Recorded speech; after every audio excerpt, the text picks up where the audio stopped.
tell you what, it's a work of art.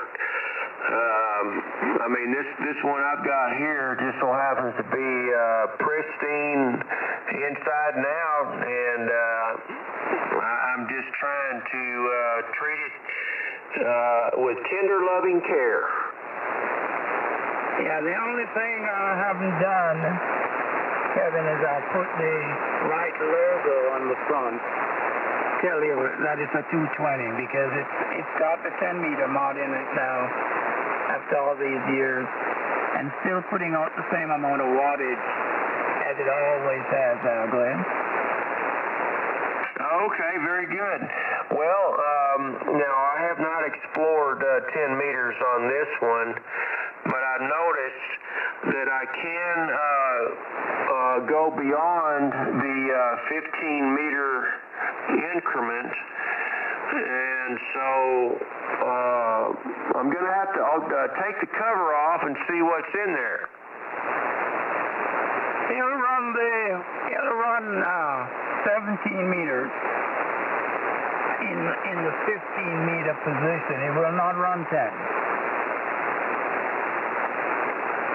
Okay, but what I'm saying is this possibly could have been modified. I'm not sure because the band switch goes to the right one more increment past 15 meters. Is that from the factory like that or no?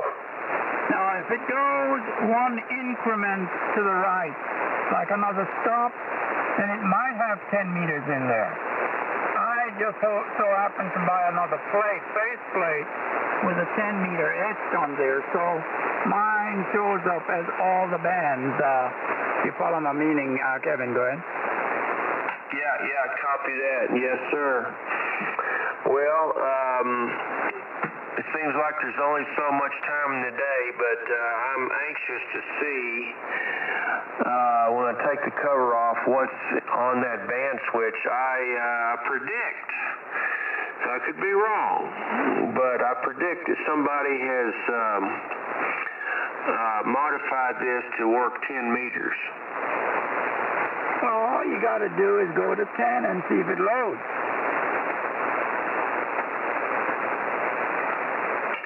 Yeah, I might even use my antenna analyzer there and see what happens. But like I say, there's only so much time in the day. Well, if you're a studious ham operator, you'd make that time. No sense in guessing about it. Do it. Well, Gary, you think this guy's holding my feet to the fire? I mean, I've got a wife, I've got a garden, I've got, golly, man. What do you think about that, Gary? Well, I look at it this way. If you got a antenna that 10 meters will work on, or the transceiver works on, set the transceiver to low power, low drive, but put the amplifier in that extra increment and actually see what happens. Put it on a dummy load, Jerry. Come on, Kevin. Get with it. Yeah, everybody's got 3 or 4 antennas like I do. Yeah, I'm a good standby antenna. All right, you guys stand by. Now, if I find out it's good on 10, Carl, I'm going to try to work you on 10 tonight. How's that? I don't know whether you'll have any success. But we'll see.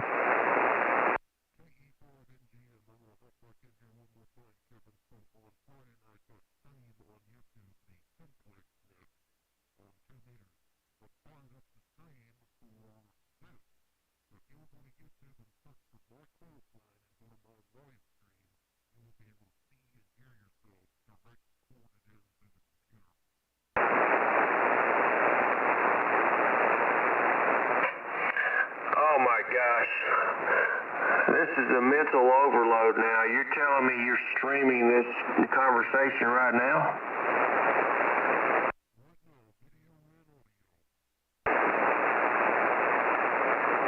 You're going to be a star, Kevin. I don't want going to be a star. I'm going to shut it down right now. I don't want nobody to know where I am or who I am. Okay, let's just stop this nonsense.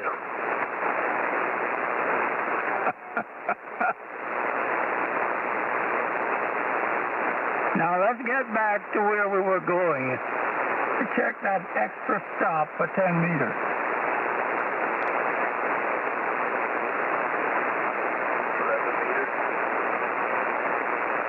No, it's not 11 meters. 10 meters. 10 meters. We don't do 11 meters around here.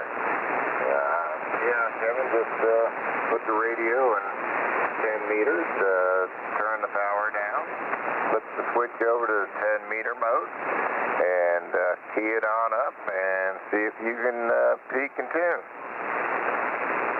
Man, I got tomatoes out there that need nourishment. I ain't got time to check out my 10-meter band switch. So be aware of that.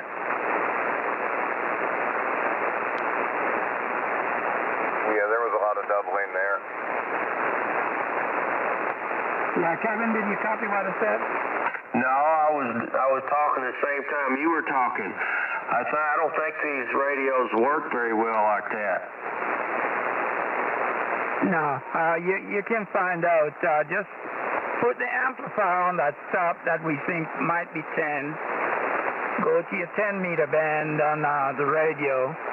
And on the amplifier, you're going to have to take that low, the leftmost knob, all the way past 15 meters position before it'll start peaking up on the meter, okay? Well, I know. Hey, Carl. Hey, man, I'm right there with you, brother. Now, right now, even if I could match a 10-meter circuit, which I can't. I mean, I can on my dummy load. Yeah. I don't even have an antenna tuner here. You guys are really advanced. We got the antenna tuners, you got RF chokes and all that stuff. I don't have none of that. All I have is an antenna, a radio, and an amplifier, and a dummy load. That's all I got. I don't have a tuner. It will work on the dummy load, Kevin. The SWR to the radio will be low on the dummy load. You can check it and see. Oh, yeah, I can check it. I will be checking it.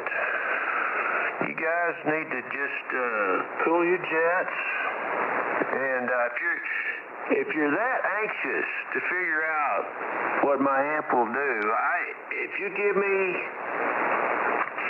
me your phone number, all you guys out there, and I'll call you, and you'll be the first to know if my amplifier will match on 10 meters. Give me your phone number right now there, Carl. All you need is my email address. It's up there on QRZ. Just send me an email. Because you're not going to do it tonight. No, Carl. Hey, this is important stuff, man. I mean, I might find out at 3:30 in the morning. I won't let you know. That's why you're going to email me.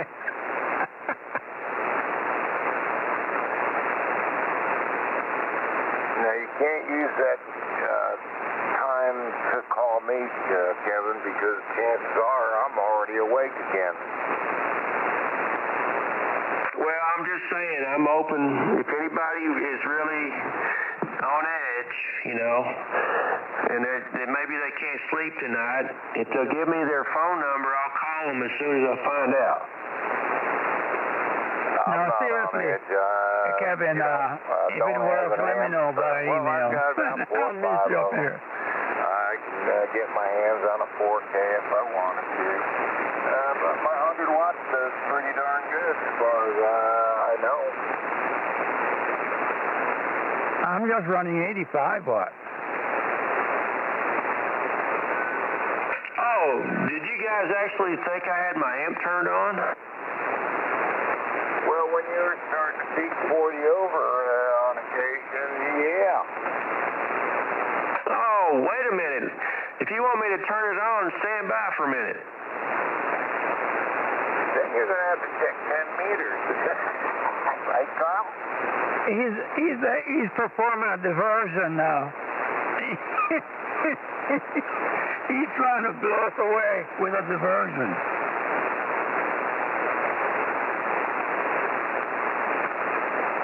Yeah, Carl, I've got, three legal limit tuners down here. And I've got one 300-watt tuner. And you know, I never use them. Well, I have a Palstar Legal Limit Plus, and that's what I use. And I have two amplifiers, actually. I have an AL1200, which is a big boy, and then I have the SD220. So, two amps. I have them tuned in separate bands for ease of operation. Oh, yeah, that's one way of doing it. Yeah, I've acquired an SP200. I've got three FL2100Bs and tuners. I've got those MFJ 3KW ones. I got two of those, and I've got a Drake MN2700. And the amps are just upstairs. They're pristine. They're very clean. It doesn't look like anybody abused them except for one of them. And it's set up to run 80 only. And they're just waiting up there for me to get some time to do a little rebuilding on them. Yeah. Well, you got some nice keepers there. Have you looked at the prices of these used old amplifiers like the FL2100 and the SD series? Do you see what they're getting for them? Well, generally speaking, if you have a totally original SC200 that operates, you can get about $350 for them. If you have one that's been tricked on out, gone through with the new mods, you can get up to $600 for them. The SL2100Bs, well, I would say a working one, $300, and if you actually have one and part it out, you could make more money parting one of those out than you could selling at home. Hey guys, it's been a pleasure.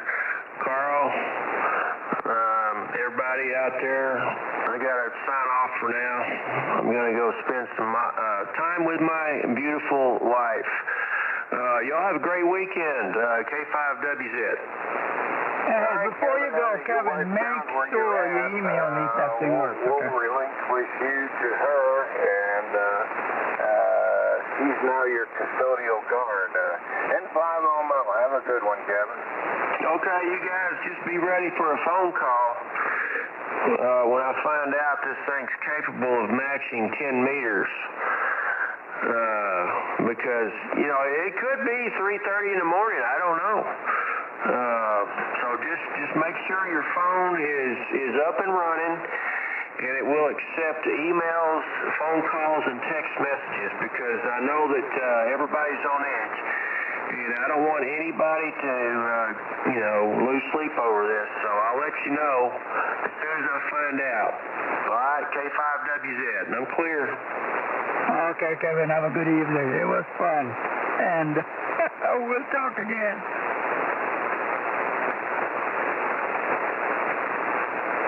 Yeah, we were talking about the amplifiers. Believe it or not, these SD220s, or even the 21s that are modified and the mods put in and stuff like that, like mine, those suckers are selling for $1,200, and they're not staying on QTH very long. Oh, no, they were rock-solid amplifiers, and they run 3-500s, I believe. Oh,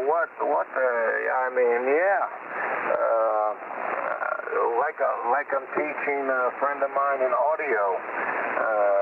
He's gone through the years, and he's got the theater sound and whatnot, and now he's finally getting in the vinyl, and he put his headphones on, and he's trying to figure out why it sounds so bad. So, I've been a collector collector of audio, and I had some old Marantzas, and I gave him a treat by taking one of my Marantzas up to his house and hooking the turntable up to him, and I plugged his headphones in, and it nearly blew him away. Newer is not always better. Well, that's true. You're speaking my language now. Back in about 65, I put together my first separate system, which consisted of a what was the thing? A Dynakit. Yeah, I couldn't remember. A Dynakit preamp and an ICO stereo HF85 that I built from scratch. 35 watts per channel, EL34 finals, and 6SN7 drivers, and a 12AX7. And moved from that to Marantz separate. I even have the tuner, their big tuner, when Saul sold out the company, was the last tuner they made, the 120 tuner, with the oscilloscope on it for tuning. I have that still. And I also have a Kenwood separate, and my favorite one, the Crown, with a 300A power amp. So you're talking to somebody who's been through that mill there, guys. Oh, yeah, definitely. Well, I piqued some interest around here, and one of the people that are interested in buying possibly the 2245 Marantz that I took up to Brian's today. I sent them some pictures of two Marantzas sitting on the shelf that are waiting for restoration. They've been up there 30 years. One, I believe, is a Model 20 tuner with the scope in it, and the other one is a Model 18 receiver, and they are in pristine condition. So are mine. My Marantz 120, is it 120 or 20? I can't remember now, it's been so long. The tuner, and I listen to that tuner every night, listen jazz on it every night. The local college down here in Norman plays jazz for about 4 hours every evening. So that tuner still works and sounds magnificent. But we have quite a few separate. We have two complete separate systems, a Kenwood and a Crown. But the one I use the most is a Crown, now, Glenn. Oh, yeah, definitely. The Crown made DC300A, and I believe the preamp was an IC 150, and oh, gorgeous, absolutely gorgeous. So I've been collecting a lot. I've got a lot of the early pioneers, Sansuis, Marantzas. I don't have much tube stuff because many years ago I was in financial straits with the fact that my partner took the company and split one weekend, and you can get that one, but yeah, so I ended up selling most of my tube stuff, and I really regretted selling my Heathkit, what were they, they were the fives, they were the Williams and WM5 power amps, so those were sweet. Yeah, they're going for $1,500 as is nowadays for a pair of them. But when I was up home in my high school years, I ran them into a set of Altec Voice of the Theater. So I had Dynaco equipment that I built. I'm 71, and my mother tells me that at the age of 8, which I thought I was the age of 10, I was putting together Bogan amplifier kits for the neighbors. Yeah, we're in the same league. Oh, God. Well, you're talking about good equipment. I looked on eBay the other day just to satisfy my mind about that HF85 ICO. How much do you think they're asking for that power amp? For an Dynaco power amp of that class, you're probably looking at it somewhere around $700 to $800. Now try $2,000. Oh yeah, that's very possible. Yeah, I would not sit there and question you about that, because I'm looking at the price of equipment too. Because since I've retired, what shall I say? SSI isn't exactly cutting it, but years ago I picked up equipment seeing that it's going to be worth something someday, and I've been doing the same thing. And oh my God, the prices of some of the stuff I've got, I better get myself busy and restore some of this and get rid of it. Yeah, you have a gold mine there. You have a gold mine there, believe it or not. Even the older transistor, the first bunch of transistorized gear are quite expensive. So, just, work on the power supplies mainly, and the output tubes. The only thing you're going to find is you might have issues finding some of the tubes, but if it's solid state, you wouldn't.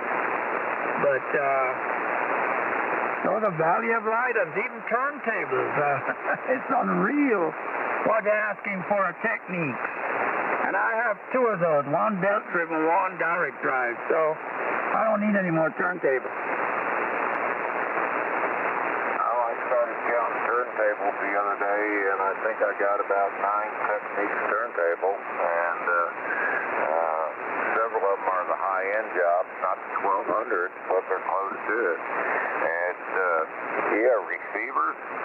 I've got 2 Marantz 2235s upstairs that need output transistors, and I also have a Ratel 1603 sitting upstairs, and that needs an output board and transistors. So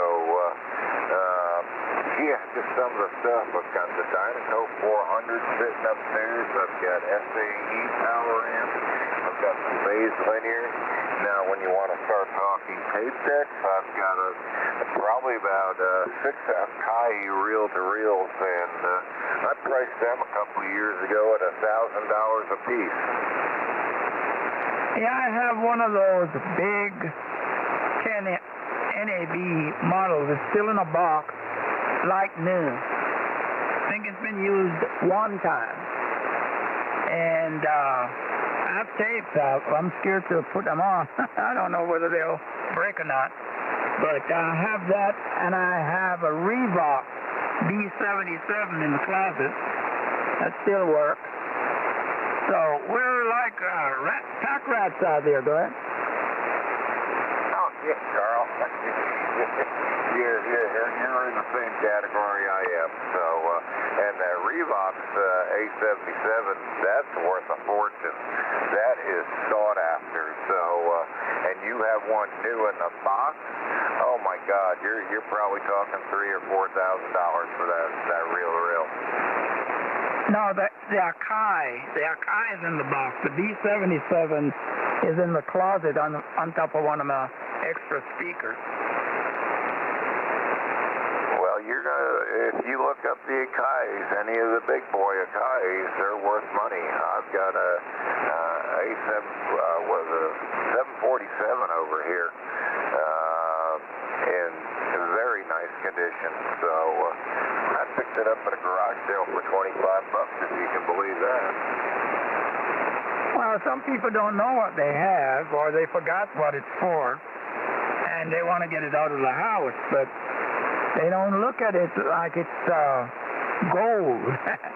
This Akai, I forgot the number because I haven't used it very much. I got that, my son-in-law bought it from somebody at an estate, and he asked me if I wanted it. I said, yeah, and he brought it over to me, still in the box. I was the first person to open it up. Wow, that's a treasure right there. So, I guess that's, if we got enough stuff and we can get it on the sale and get what it's worth, boy, we got a retirement fund, don't we? Oh, yeah, or money to buy some new ham gear. No, when I buy ham gear, it's not new. The radio I'm talking on is an FD990. And I bought it, and it was only 1 month old. The house got hit by lightning, and when I looked at the box it was sitting in, it said lightning damage, no receive, no transmit, and $100 bills on it. And apparently he had insurance on the radio, and he got a replacement, so he just put the lightning hit one in a box and took it to the flea market. And I was doing some extensive repairs back then on other radios and whatnot. A friend of mine said, I'd like a new faceplate for the ICOM, so when you call for parts, will you price it? Well, they gave a $200 price on the front faceplate without anything in it. It's just the basic faceplate with the printing on it, no knobs, no push buttons, no glass, no nothing. $200. So I looked at that and I said, you know, if I can't get it to work, I can scrap it out and make some money on it. Well, lo and behold, he disconnected it from everything except the computer, and the computer fed a static discharge into the audio IC and blew the IC out and the current limiting resistor. So I had replacements, and I put one in, and 45 minutes later the radio was up and operating. You lucky dog. KD5AW. Remind me of your call and the name there. All right, call is N5OMO, and the person here is listed as Robert. I generally go by Gary. The locals here call me Omo. And the wife opened up the F60 letter when I wanted to have them get a different call. My original one was KB5IVD, and I just didn't want that call, so I decided it was time to gear up and take some tests to get a new call. So I got N5OMO, and a bunch of the guys were here in the driveway when she opened the letter, and she goes, Omo. Well, the name stuck, so when you hear people refer to me as Omo, that's who I am. We're in Zenith, Texas. We're just south of Fort Worth here. I think the south runway is 20 miles away north of us, so that's where I am. That's who I'm at.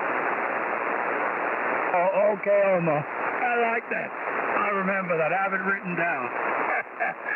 But I have your right name, Robert, written down, too. But we'll have to talk some more exchange